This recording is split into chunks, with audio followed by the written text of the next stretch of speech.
Ouverture le vendredi 24 septembre à Brazzaville du premier séminaire placé sous le thème « Les transports fluviaux en République du Congo, enjeux et perspectives » organisé par l'Association des professionnels de la navigation intérieure du Congo, APNICO en sigle.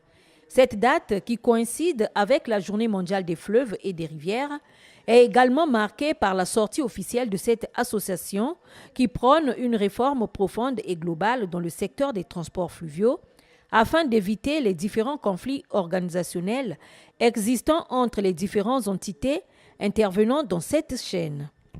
L'intégration et la mondialisation de l'économie exigent de tous ouverture, accessibilité et compétitivité pour faciliter la libre circulation et les échanges mutuellement avantageux. La conviction est de plus en plus faite que l'intégration est la vocation naturelle des peuples pour un développement sécurisé et harmonieux. Comment atteindre donc un tel objectif sans infrastructure de transport, sinon sans communication ni échange? Les participants ont manifesté la volonté commune de tout mettre en œuvre de façon concertée pour relever les défis dans ce secteur. Ces problèmes sont nombreux. Par exemple, là, on parle du problème de l'ensablement. C'est un problème où cette association va conscientiser, non pas seulement les armateurs, mais aussi vous allez constater que vers Chakona, il y a des gens qui font le dragage. Mais un dragage qui n'est pas basé sur des analyses, qui n'est pas basé sur des travaux bathymétriques. Parce que pour draguer, il faut d'abord faire des travaux bathymétriques. Or, qu'est-ce qu'on constate? Il drague, mais quand il drague, au finish, c'est l'ensablement des queues que nous constatons. C'est ça le résultat. Donc nous voulons conscientiser tout armateur, tout intervenant dans ce secteur, qu'il y a une société, il y a une entité d'État qui est là, qui ne fait que ça. C'est à lui que revient le dragage. Donc nous voulons par exemple lutter contre le dragage anarchique. Nous voulons aussi lutter contre les ports pirates.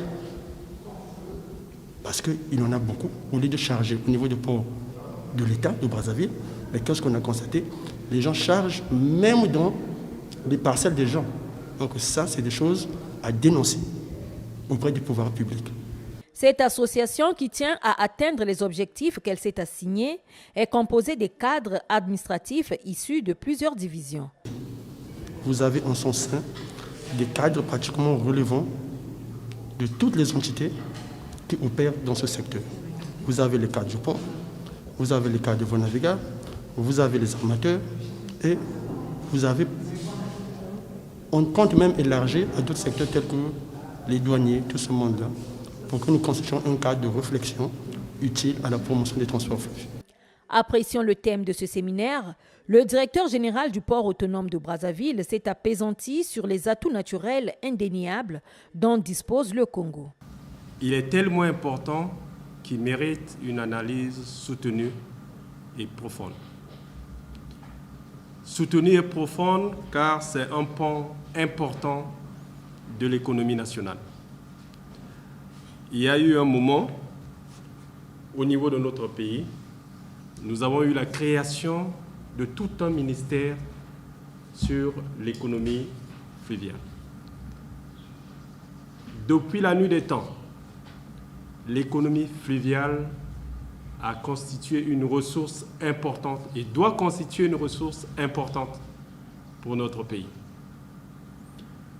Nous avons cette bénédiction que d'autres pays n'ont pas, d'avoir un bassin aussi riche, tant pour la navigation intérieure que pour les produits halieutiques. Nous avons la possibilité de développer plusieurs activités. Et pour ce faire, l'apport, la réflexion de votre association, qui fait partie d'autres associations qui interviennent dans le même domaine d'activité, paraît si importante que la Direction générale du port autonome de Brazzaville et ports secondaires attendra de vos travaux les résultats consignés dans un rapport que nous transmettrons aux autorités de tutelle et au gouvernement. La présente rencontre, qui se déroule dans un contexte marqué par la pandémie à coronavirus, devrait d'une part permettre aux séminaristes, acteurs au service des transports fluviaux, de renforcer les capacités grâce à l'engagement de tous et d'autre part, de lancer de nouvelles initiatives, a fait savoir Sharon Dombi, le président de l'APNICO.